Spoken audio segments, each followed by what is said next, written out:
Assalamualaikum warahmatullahi wabarakatuh. Selamat malam dan salam sejahtera untuk kita semua. Pertama-tama, saya mengucapkan terima kasih kepada seluruh stakeholder, sponsor proyek, klien, dan seluruh anggota tim yang meluangkan waktu untuk menghadiri kick-off meeting pada hari ini. Perkenalkan, nama saya Aditya Yuda Pratama, dan pada proyek ini saya dipercaya sebagai project manager. Saya bertanggung jawab untuk mengelola proyek dari tahap inisiasi, perencanaan, pelaksanaan, pengawasan, hingga penutupan proyek. Saya juga akan memastikan bahwa seluruh pekerjaan berjalan sesuai ruang lingkup yang telah disepakati, selesai tepat waktu, sesuai anggaran, serta memenuhi standar kualitas yang diharapkan. Kick-off meeting merupakan salah satu tahapan terpenting dalam manajemen proyek.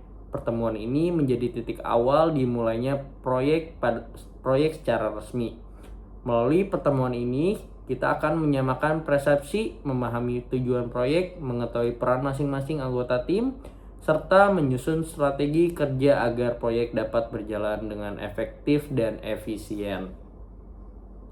Saya berharap setelah pertemuan ini, seluruh anggota tim memiliki pemahaman yang sama mengenai apa saja yang harus dikerjakan, kapan pekerjaan tersebut harus selesai, bagaimana proses koordinasi dilakukan, dan bagaimana kita menyelesaikan setiap permasalahan yang mungkin muncul selama proyek berlangsung. Agenda pertama yaitu pembukaan dan perkenalan tim proyek. Agenda pertama ini adalah perkenalan seluruh anggota tim yang akan terlibat dalam proyek. Sebuah proyek tidak dapat berhasil karena kemampuan satu orang. Keberhasilan proyek merupakan hasil kerja sama seluruh anggota tim yang memiliki keahlian berbeda-beda. Struktur organisasi proyek terdiri dari beberapa posisi penting. Yang pertama yaitu adalah project sponsor. Project sponsor adalah merupakan pihak yang memberikan persetujuan terhadap proyek, menyediakan pendanaan, serta menjadi pengambil keputusan pada level strategis apabila terjadi perubahan besar selama proyek berlangsung. Kedua, saya sendiri yaitu sebagai project manager. Sebagai project manager, saya bertugas untuk mengordinasikan seluruh aktivitas proyek, menyusun jadwal kerja, mengawasi pelaksanaan pekerjaan, mengelola risiko, memastikan komunikasi berjalan dengan baik, serta menjadi penghubung antara klien dan tim pengembang. Ketiga adalah bisnis analis. Bisnis analis bertanggung jawab melakukan analisis kebutuhan pengguna. Mereka akan berkomunikasi langsung dengan klien untuk memahami proses bisnis, mengidentifikasi masalah, kemudian menerjemahkan kebutuhan terjadi menjadi spesifikasi sistem yang akan dikembangkan. Keempat yaitu ada UI designer, UI UX, dan kelima ada software developer atau programmer, dan keenam database administrator. Ketujuh ada quality assurance atau software tester. Yang terakhir ada documentation team. Agenda kedua yaitu latar belakang proyek. Setiap proyek diawali oleh sebuah permasalahan yang ingin diselesaikan.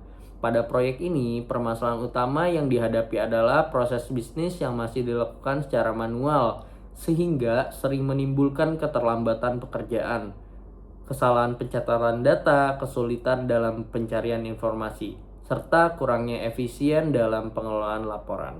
Oleh karena itu, proyek ini bertujuan untuk membangun sistem yang mampu membantu proses bisnis menjadi lebih cepat, lebih akurat, lebih nyaman, dan mudah diakses. Selain meningkatkan efisiensi kerja, sistem yang akan dikembangkan juga diharapkan mampu meningkatkan kualitas pelayanan kepada pengguna, mempermudah proses monitoring data, serta mendukung pengambilan keputusan berdasarkan data yang akurat. Agenda ketiga yaitu tujuan proyek. Adapun tujuan utama proyek ini adalah sebagai berikut. Yang pertama, membangun sistem informasi yang sesuai dengan kebutuhan pengguna. Kedua, meningkatkan efisiensi proses kerja melalui digitalisasi proses bisnis. Ketiga, mengurangi kesalahan akibat proses manual. Keempat, meningkatkan keamanan dan penyimpanan data. Kelima, menghasilkan laporan yang cepat, akurat, dan mudah dipahami. Keenam, memberikan pengalaman pengguna yang baik melalui antarmuka atau sederhana dan mudah antarmuka yang sederhana dan mudah digunakan. Oke, keberhasilan proyek ini tidak hanya diukur dari selesainya aplikasi, tetapi juga dari sejauh mana sistem mampu memberikan manfaat nyata bagi pengguna. Oke, agenda keempat, ruang lingkup proyek. Untuk menghindari kesalahpahaman selama pelaksanaan proyek, kita perlu memahami ruang lingkup pekerjaan.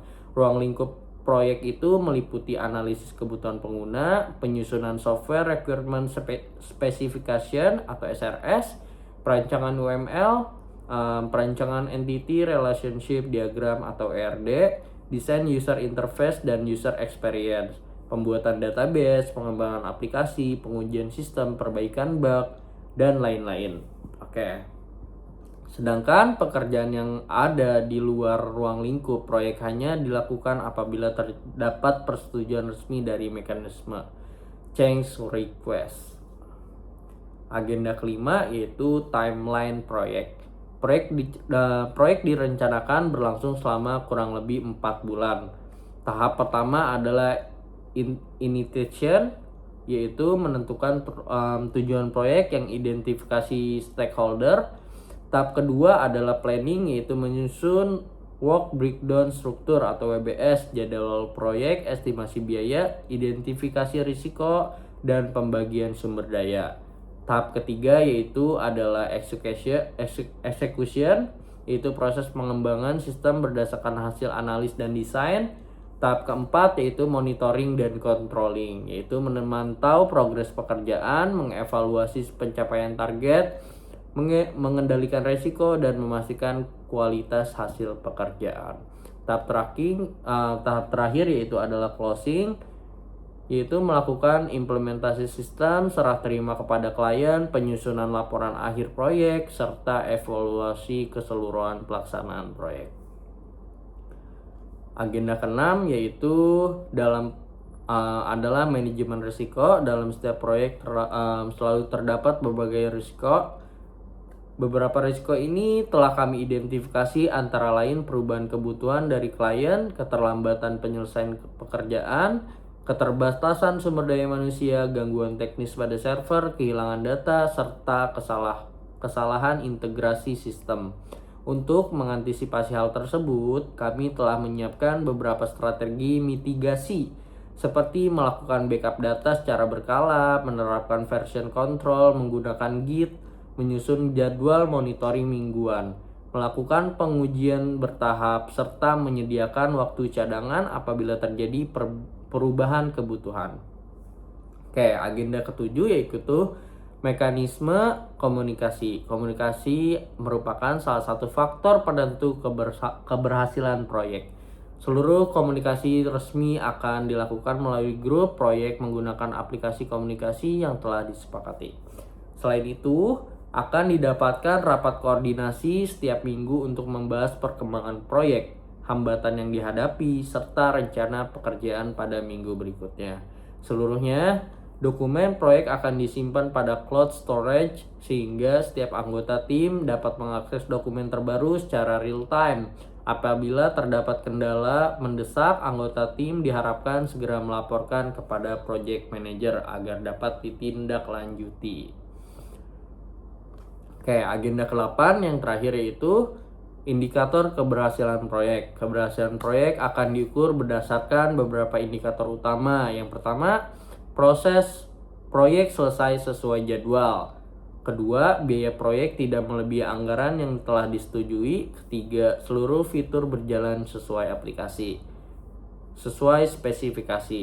Keempat, tidak terdapat bug kritis ketika aplikasi diimplementasikan. Kelima, pengguna merasa puas terhadap sistem yang akan dikembangkan. Keenam, seluruh dokumentasi proses selesai dengan lengkap. Apabila seluruh indikator tersebut tercapai, maka proyek dapat dinyatakan berhasil. Penutup yaitu demikian seluruh agenda kick-off meeting yang dapat saya sampaikan pada kesempatan ini. Saya berharap seluruh anggota tim memiliki komitmen yang sama untuk bekerja secara profesional.